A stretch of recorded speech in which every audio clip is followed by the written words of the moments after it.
ഓ അപ്പോൾ ഞാൻ എന്താ പുതിയൊരു വീഡിയോ ആയിട്ട് വീണ്ടും വന്നിരിക്കുകയാണ്. എന്താണെന്ന് വെച്ച് കഴിഞ്ഞാൽ ഞാൻ ഒരു ദൈവവിശ്വാസിയാണോ എന്ന് ചോദിച്ചു കഴിഞ്ഞാൽ പാതി പാതിയാണ് കേട്ടോ. പണ്ട് ഭയങ്കര വിശ്വാസിയായിരുന്നു, പിന്നെ ഇടയ്ക്ക് അങ്ങനെ വിശ്വാസമില്ലായിരുന്നു, പിന്നെ വരും പോവും അങ്ങനെയൊക്കെയാണ്. പക്ഷേ എൻ്റെ കുട്ടിക്കാലത്തെ പറ്റി പറയുകയാണെന്നുണ്ടെങ്കിൽ എൻ്റെ അപ്പൂപ്പൻ, അതായത് അമ്മയുടെ അച്ഛൻ. അപ്പോൾ അമ്മയുടെ അച്ഛനെന്ന് പറയുന്നത് കുറച്ച് ശക്തി ഉള്ളൊരു മനുഷ്യനാണ്. ശക്തി എന്ന് വെച്ച് കഴിഞ്ഞാൽ ഒരു യോഗീശ്വരനിൽ നിന്ന്, അതായത് ഒരു യോഗിയിൽ നിന്നും കുറച്ച് എന്താണ് ഈ മന്ത്രങ്ങളും കാര്യങ്ങളൊക്കെ അപ്പൂപ്പൻ പഠിച്ചിട്ടുണ്ട്. അതായത് കുറച്ച് ശക്തി അപ്പൂപ്പനെ കിട്ടിയിട്ടുണ്ട്. അപ്പോൾ ഞാൻ ചെറുതിലൊക്കെ ആയിരുന്ന സമയത്ത് ഇപ്പോൾ എനിക്ക് എന്തെങ്കിലും വയ്യായ്ക, പനിയോ ക്ഷീണമോ അങ്ങനെ എന്തെങ്കിലുമൊക്കെ ഛർദ്ദിലും അങ്ങനത്തെയൊക്കെ സംഭവങ്ങൾ വരുമ്പോൾ എൻ്റെ അമ്മ അപ്പൂപ്പൻ്റെ അടുത്തോട്ട് അയക്കും.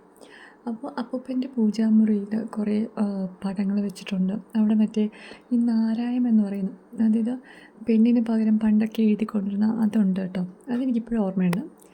അത് മറ്റേ അലുമിനിയം ഫോയിൽ കണക്കിരിക്കുന്ന വേറെ ചെമ്പിൻ്റെ കളറിലുള്ളൊരു ഫോയിലൊക്കെ ഉണ്ട്. അതിലൊക്കെ എന്തൊക്കെയോ ഇങ്ങനെ വരച്ചൊക്കെ വെച്ചിട്ടുണ്ട്. അത് താളിയോലയൊക്കെ കണ്ടിട്ടുണ്ട്. അപ്പോൾ ഈ അപ്പൂപ്പൻ്റെ അടുത്ത് ചെല്ലുമ്പോൾ എനിക്കുള്ളൊരു ഓർമ്മയാണ്. അതായത് എനിക്ക് ഒട്ടും വയ്യാതെ ആയിരിക്കും അപ്പൂപ്പൻ്റെ അടുത്ത് പോവുക.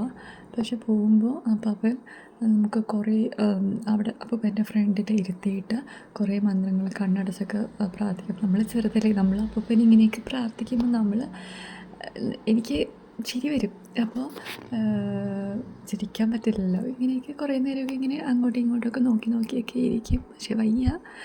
അതൊക്കെ നമ്മളിങ്ങനെ 3 പ്രാവശ്യം തലയിലിങ്ങനെ ഭസ്മത്തിലിങ്ങനെ പിടിച്ചിട്ട് തലയിലൊക്കെ ഇങ്ങനെ തൊട്ട് ഇങ്ങനെ നമ്മൾ ഈ സൗണ്ട് എന്താ ഇതുപോലെ അതുപോലെ ഇങ്ങനെ 3 തവണയൊക്കെ ആക്കിയിട്ട് നമുക്ക് ഭസ്മം വായിൽ ഇട്ട് തരും.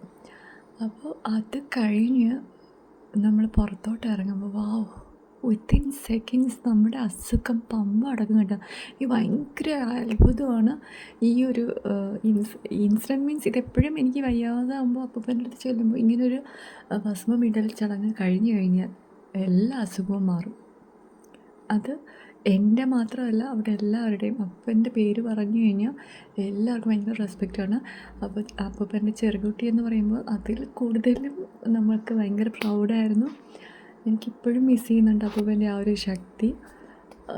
ഞാൻ അതിൽ വിശ്വസിക്കുന്നുണ്ട് കേട്ടോ. അപ്പോൾ എനിക്ക് തോന്നുന്നു ഇതൊക്കെ ഉള്ളതാണ്, ദൈവമുണ്ട്. ഓക്കെ.